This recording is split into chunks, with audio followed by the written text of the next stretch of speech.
On tonight's show, we captain an inclusive pirate ship and get sold to bondage in some deep space mining interest. Welcome to Ubithesda and Quadruple A Gaming.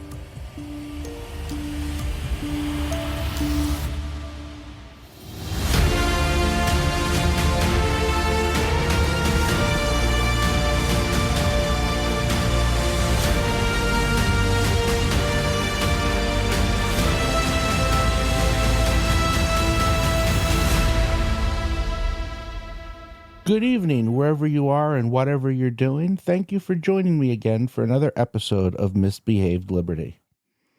This was going to be a focused, albeit late, review of Starfield, the epic tale of how Bethesda Game Studios spent 9 years and $200 million on an ESG train wreck for modern audiences. That was an uninspired, poorly written, sanitized RPG in name only. Instead, we're going to be talking about missed opportunities, broken promises, and the largely unfulfilled potential of modern gaming consoles. We're living through strange times where unskilled writers shoehorned their personal identities into games, where we're bombarded with inclusivity that no one asked for, and where once innovative studios are incapable of producing anything but Xeroxed retreads of faded glory. Yet not everyone is losing. Oh no, as usual, the grifters are laughing all the way to the bank, even as the games they've ruined and the studios they've tarnished lay off employees, cancel future games, and, in some notable cases, close their doors for good. But hey, grifters gotta grift. I'm being intellectually disingenuous here. Yes, consultation firms specializing in identity politics, inclusivity insertions, and the sanitization and homogenization of fun are blights on the industry. They're bloated, diseased flies feeding on rancid meat, chortling to themselves as they insert themselves into other people's projects like a proboscis sliding into an ulcerating wound, writing their narcissistic truth into every protagonist. Except, if the cancer didn't already exist within the studios, the consultants wouldn't be hired. Keep that in mind. It's always easiest to go after the low-hanging fruit, but the far sweeter morsels are hidden in the leaves above. If executives, directors, and producers embedded like ticks in the game studios didn't think the consultants had valid concerns that needed to be explored, the studios wouldn't hire them. So are grifters really grifting when they're a product of the same corporatism that hires them? But it's not all buck-toothed women and gay superheroes. There is a shining star in the constellation of modern gaming, at least for now. I'm of course talking about Helldivers 2, proof that all you have to do to make a successful game is to make a fun game.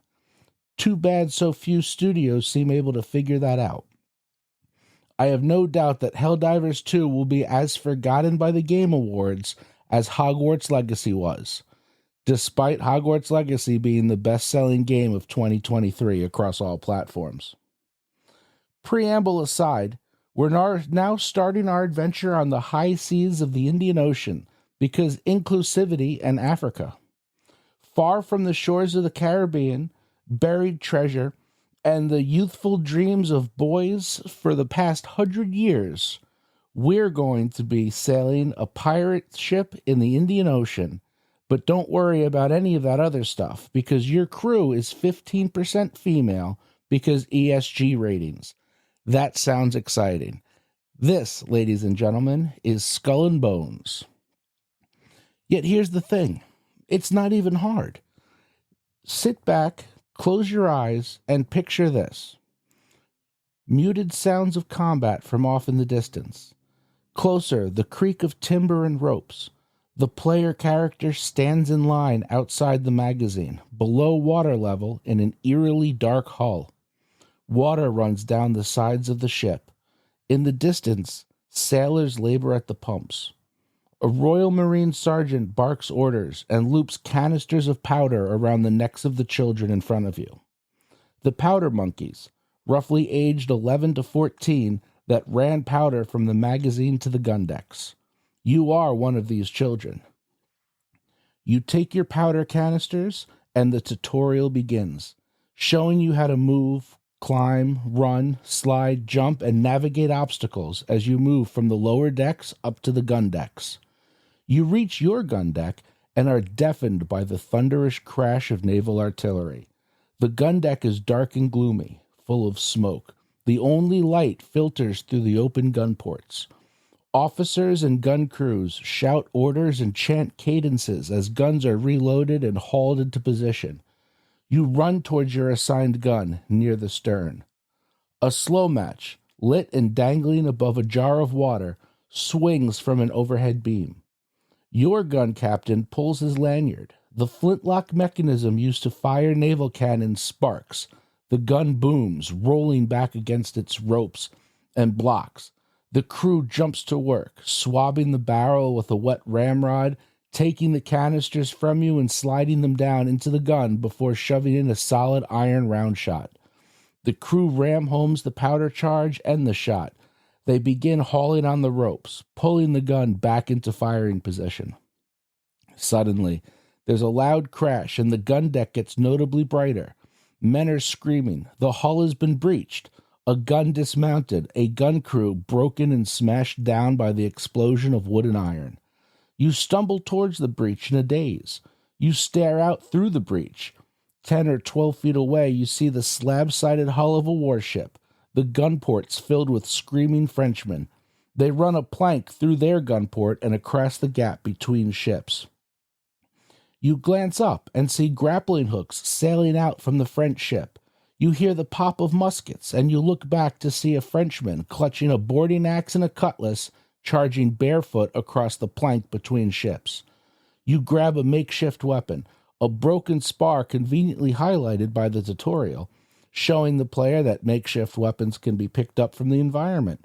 But you're a young child, and the spar is a good 8 or 9 feet long. You manage to plant it, and more through luck than skill, you punch the Frenchman in the stomach with the spar. The blow knocks him off balance, and he tumbles off the plank, his scream brutally truncated as he's crushed between the ships at the waterline. Royal Marines come running up behind you, leveling muskets across the gap and firing into the gun port opposite. Someone throws a grenade. There's a few mad, disorienting seconds as combat swirls around you. Boarders fighting to get through the breach. Marines and sailors repelling the boarders. You're jostled around by the men trying to do your duty as best you're able, slicing and stabbing at the French with a knife or a bayonet depending on what you picked up from a fallen Marine. Finally, you're wounded, and as you sag down to the deck, water and blood flowing around you, dripping out of the scuppers, one of the gun deck officers crouches over you, his naval uniform tattered, his face dirty, blood on the edge of his sword. As you start to pass out, as everything begins to fade to black, he orders the sailors around you to bring you down to the doctor. He tells them to make sure the doctor knows your role in repelling the first rush of boarders. Fade to black. You go through the character creator. In-game time is now fast-forwarded 10 or so years, and you're an officer in the Royal Navy, maybe in command of your first independent command. Something simple, something around 10, 12 guns. A single gun deck, 20 or 30 crew. The game proper begins. What would we have learned from an opening scene like that? First, we learn how powder was safely stored and transported during the Age of Sail. Second, we saw the match floating above water and the flintlock firing mechanism on the cannon, illustrating the absence of open flame not only on the gun decks, but anywhere in the ship while in combat. Even the kitchen fires were extinguished before battle. The quick match was there for emergency use if a flintlock mechanism broke or failed to fire the cannon for whatever reason. We've also learned how a gun deck and a gun crew works. We've covered movement. We've seen the divisions of labor and the different roles played by the gun crews, Marines, and officers on the gun decks. We've also experienced combat, seen how weapons can be salvaged and used from the environment, and the chaotic nature of ship-to-ship boarding actions. Finally, we've seen the use of grapnels to bind the ships together, the use of improvised ramps and planks to board through breaches, and seen how the ships are designed to swell outward the closer they are to the waterline. With this basic vision of 18th century naval warfare, we're now ready to start the campaign and launch into the first few quest-related missions, where the intricacies of combat will slowly be taught to us through use, building upon the fundamentals shown in the opening tutorial. Are you going to station Marines or sailors in the fighting tops? Do you load with chain shot and try to dismast the enemy vessels? Or do you try to shoot away their rudder, making steering impossible? Do you attempt to take the weather gauge to fire raking broadsides into them? Or do you attempt to hull them at the waterline? Sounds interesting and engaging, and we haven't even gotten to land exploration, land combat, selling ships, building forts, the gameplay potential of letters of marque, Spanish treasure fleets, ships ranging from 10-gun skiffs to 60 or 70-gun men of war, so forth and so on. It sounds compelling. It sounds interesting. It sounds like real potential for an action-packed role-playing game on the high seas. Instead, we got Skull and Bones, a $60 on PC, $70 on console, quadruple A game from the geniuses at Ubisoft.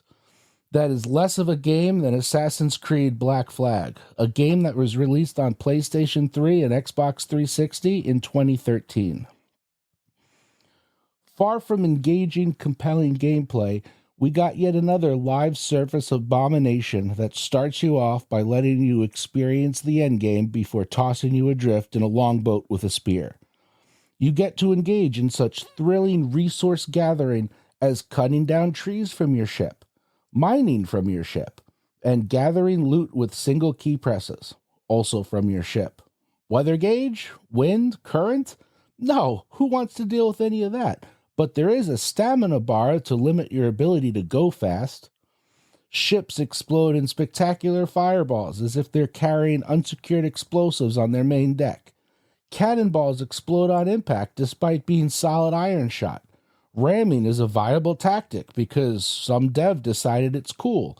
And I kid you not, there are rocket systems on the decks of late-game ships.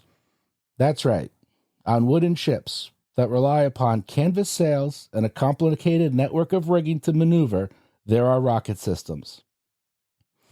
17th century rocket systems, outside of quadruple A developer land, were as dangerous for their own side as the enemy, and that was on land. No captain would allow rockets to be fired from the deck of his ship if for no other reason than the existential threat rocket exhaust would pose to a very flammable ship of the period. But don't worry, there's also flamethrowers, because why not at this point? Not to be outdone by pesky things like realism or historical accuracy, there's apparently no option to sell prizes in this game. Naval warfare of the 17th century was not akin to modern naval combat. Sinking an enemy vessel was a missed opportunity. Captains and their crews wanted to capture enemy ships, because when those ships were sold at auction, as was the custom of the day, everyone on board the victorious ship at the time of the capture received a cut of the sale money. For a common enlisted seaman, this could amount to suddenly being given a small fortune. But why include that? It's more difficult to code than exciting explosions. Speaking of explosions, you can also equip your ship with torpedoes. In the 17th century, not spar bombs, not contact mines, but actual, under their own propulsion, torpedoes. How cool. Ubisoft didn't even try. That's the saddest part. They could have reskinned the river raid system from Valhalla at the very least, but no, too difficult. It's the laziest, most uninspired, empty piece of crap you can possibly imagine. Ubisoft took pirates and made them lame and boring. Great work. But don't worry. I have no doubt they'll be selling a $20 rainbow skin for your inclusive ship's crew full of non-binary girl bosses struggling against the evil corporate patriarchy before the first season pass has time to grow cold. What a total load of crap. It's not even hard for the people working on the game to see what an absolute garbage job they did. All they had to do was read one Horatio Hornblower book, or watch Master and Commander if reading is too hard for them, to gain a better understanding of naval combat in the Age of Sail. It's just such a missed opportunity. But don't worry, the cash store was absolutely open on day one. Speaking of missed opportunities, it's time we turn our attention from the high seas to the void of space. Welcome to Starfield, the best walking simulator since Death Stranding. But where Death Stranding had a compelling story and well-written characters, Starfield just has walking. Walking on barren planets where the monotony is occasionally broken by either man-made structures or natural phenomenon you've already seen on 20 other barren planets. It's so lazily put together, they didn't even bother to put enemies in different locations. Truly a modern game for modern audiences. Which isn't to say Starfield doesn't have its moments. It's quite the opposite. Starfield, unintentionally, serves as a cautionary tale for what an ESG future may look like. But let's start at the beginning. You find yourself in an elevator, descending into a mine.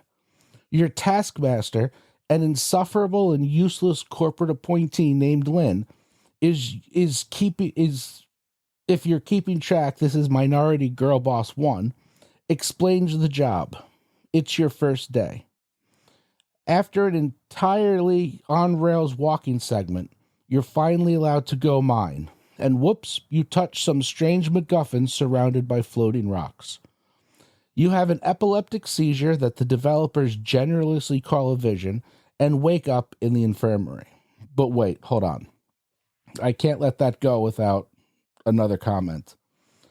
Who remembers playing Mass Effect? A game that released back in 2007 on Xbox 360, PS3, and for PC. Keep that in mind. I'm pretty sure it was 2007, right around there. 16 years before Starfield. Now, do you remember the epic moment when Commander Shepard first touched the Prothean beacon on Eden Prime? The beacon takes control of your body, holding you in some form of energized field as your mind is pumped full of images of war and destruction.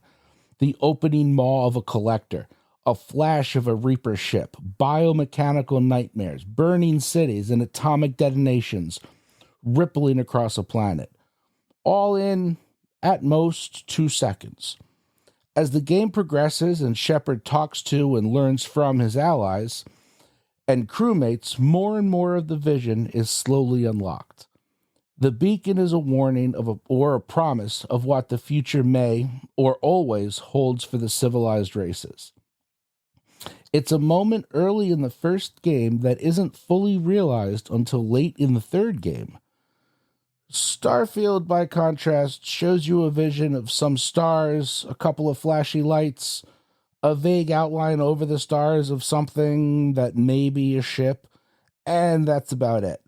We're supposed to be in awe, yet all I felt was nostalgia, a yearning to play a far better and much older game. Anyway, back to the meritless dog pile of a modern game for modern audiences. So we wake up in the infirmary, and our taskmaster boss Lynn is there, making sure that her corporation's interests aren't hurt.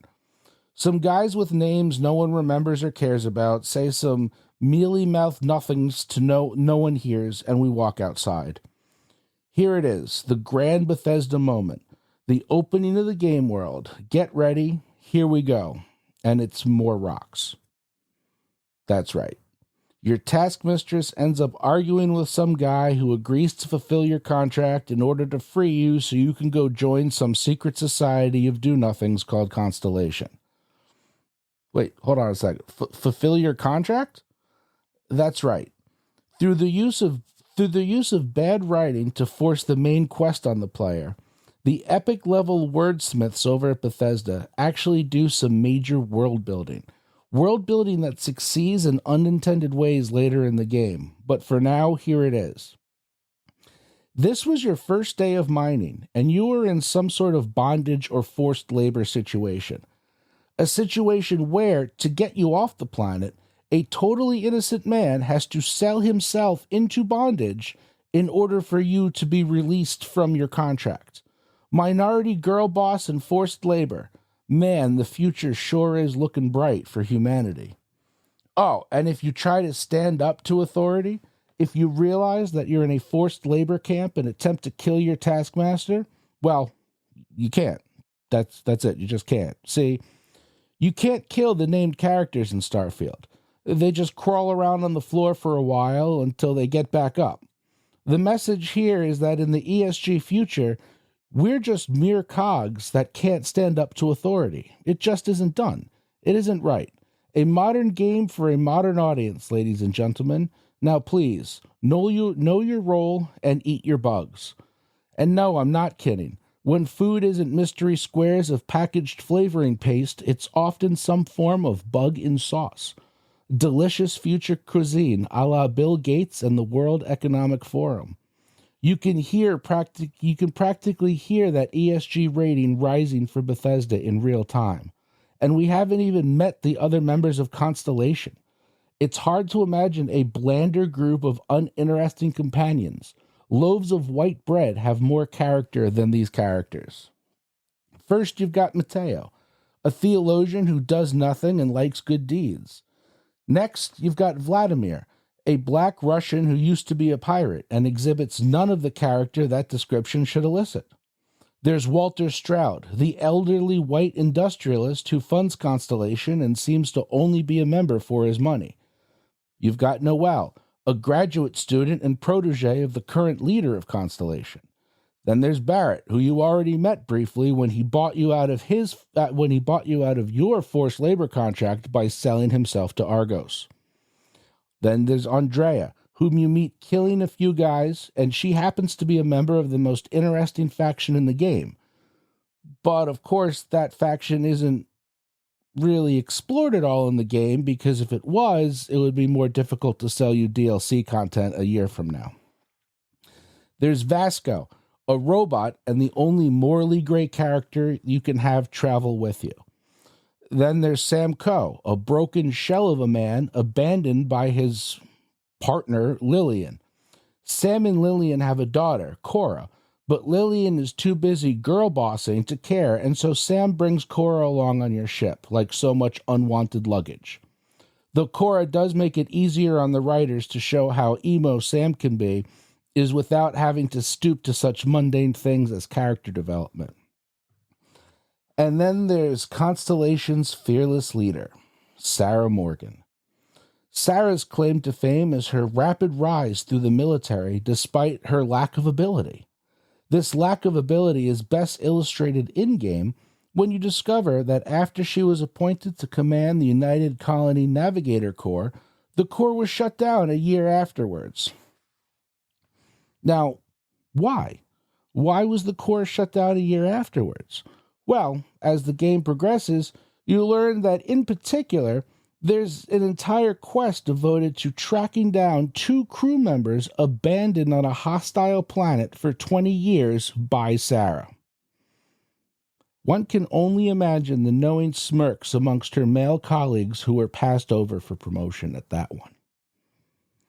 All these characters share important traits. Namely, they're all flat, one-dimensional, uninteresting, and more of a hindrance than an asset. Their AI scripts will have them walking into your line of fire frequently. They all like good deeds. They're all nice. They're all boring. There's options to play this game from anything but an insufferable moralist perspective. There's no evil playthrough possible. There's no morally gray playthrough possible.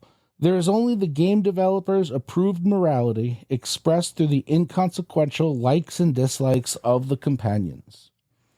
The main quest line is an uninspired procession of meaningless fetch missions, retrieving more of the seizure-inducing artifacts while learning nothing about them. World exploration is as exciting as watching paint dry without the bonus of having painted a room in your house. Side quests often require you to bring something somewhere because in the far future, there is no postal service or private enterprises delivering packages. Likewise, every conversation is face-to-face. Somehow, in our collective ESG future, we have forgotten how to make cellular phones, regular telephones, telegraph, email, voice over IP, or any other form of long-distance communication device. Hell, even semaphores would have sped up certain quest lines. As you'd expect, female and minorities are in charge nearly everywhere. Yet from lead scientists who can't figure out how to use observational experimentation to determine a creature's life cycle, to a DEI-promoted admiral who can't figure out where the pirate base is, despite it being in a former prison. It doesn't stop there. Alien temples exist mere kilometers away from science outposts, yet have somehow gone unnoticed and unrecorded. No information exists on flora and fauna, literal steps from the science facilities, until you helpfully run around scanning them. Technology has stagnated, and in the case of mechanized suits, has been banned by treaty. Exploration doesn't happen. Humanity has stagnated. Curiosity is dead. Knowledge is dead. The species is dead. You only need to visit any of the cities in the game to see that final one for yourself. Nothing is large. Nothing feels large. The cities are all small, one-dimensional rest stops to pick up more busy work to continue your aimless adventure. Speaking of busy work, you'll eventually stumble across a quest involving a generational ship that arrived at its destination after the development of faster-than-light travel. The corporate board that runs the planet, a pleasure planet, suggests as one of the 3 options to complete the quest, having the colonists enter into a period of indentured servitude until they can pay off the funds the pleasure planet will need to pay out to settle them. Undoubtedly, this indentured servitude option was thrown in by some creative writing grad as a critique of late-stage capitalism. However, in this instance, it has the exact opposite effect. And this is why world building is so important. Remember in the beginning, where unintentionally and due to bad writing, the writers established that you were working for the mining corporation through some form of bondage? Right. Well, here we have another character, many dozens of systems away from where you started the game, who's casually mentioning enslaving an entire shipload of stranded colonists that are stuck in orbit above his planet. They're going to be forced into bondage to work off a debt they never knew they were incurring. Far from critiquing capitalism, this second example shows that forced labor is not only common, but something that's casually suggested as a solution to a problem in this dystopian future. The writers have unintentionally created an ESG-compliant world that relies upon forced labor in order to have a functioning economy. How astute of them. They couldn't have done better if they tried. Now we've gone from the Dragonborn to the Starborn, a derivative, colorless character who boldly travels the multiverse 5 years after most audiences understandably gave up on multiverses. There's no such thing as meaningful stakes when you can just bring anyone back at any point and write it off as multiverse shenanigans. Starfield is just awful. It's lazy, derivative, sanitized, and worst of all, it's boring. I've barely scratched the surface on Starfield and could go on at great length about the problems with this game, but I'm not going to, not here at least. Maybe I'll do a full playthrough of it with commentary on my YouTube channel, but for now, I'm finished talking about it.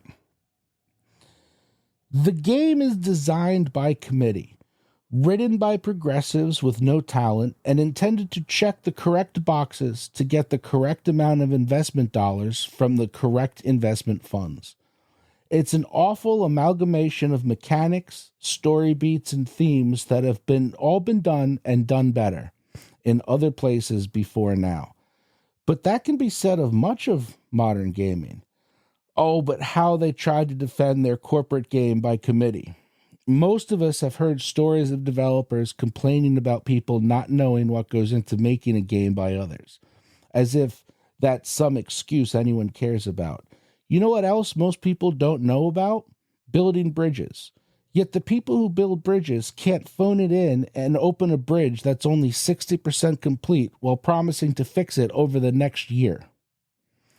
The current culture in much of the video game industry seems to think that they're entitled to release a subpar, incomplete product and then take to social media to complain about how hard their jobs are, all while insulting their customers. Get over yourselves and do your jobs, or get replaced. Either way, we, the consumer, are going to get better games. No one should forget that game companies and the developers, writers, and artists that work on the games are essentially in an industry that produces luxury products. Nothing about their product is essential to human survival. These games are a leisure product, something we do to entertain ourselves in our downtime. This entire industry exists because we live in an affluent society where many people have access to disposable income. Nothing about this industry is necessary. Video games are a luxury product. No one cares what your politics are. No one cares what your story is. For you to push your Marxist, anti-capitalist views on gamers isn't some bold stand against the machine. It's a step towards furthering your own irrelevance. I was going to talk about Suicide Squad Kill the Justice League, but what's the point? No one's playing it. It's already dead. The Steam numbers are absolutely hilarious, doubly so for a AAA game from a major publisher and well-known studio. The failure is as absolute as it was for Forspoken or the attempted reboot of Saints Row. This is the real game they're playing, though. Don't get me wrong. And it's far from a game. While no one was paying attention, video games have become the front lines in the culture wars. There is a rot that exists in large game studios, a rot that actively tries to force a certain perspective, a certain worldview on their customers. Writers, artists, game designers, they're all at least complicit and at most active participants in trying to change society to reflect their progressive worldview through a luxury product. Gay characters, minority characters, girl bosses, race and gender swaps, these are all being forcefully shoehorned into games in an unnatural way, with critics being labeled as racist. The irony, of course, is that the loudest voices advocating for the changes in gaming are the biggest racists of all, targeting white, straight characters. They want entertainment to reflect their perceived version of the world, regardless of what the consumer wants. Some of these companies behave as if we are living in a post-profit economy, where corporations no longer have to make money and where the message is more important than the profit. The fix is in. Stop buying the games. Stop supporting the companies behind these games. Demand better. You are the customer. You are the consumer. You are spending your money you worked for, and money you've decided to spend on these products. If you're unhappy with the quality and content, then don't buy the games. If you were duped into buying it, then go and leave a review. Get the word out. Engage with your community. Force the change you want to see. The video game industry right now does need to change before it is faced with irrelevance. Thank you for listening. If you like what you heard, don't forget to subscribe, like the show, and become a supporter. Until next time, stay ungovernable and misbehave.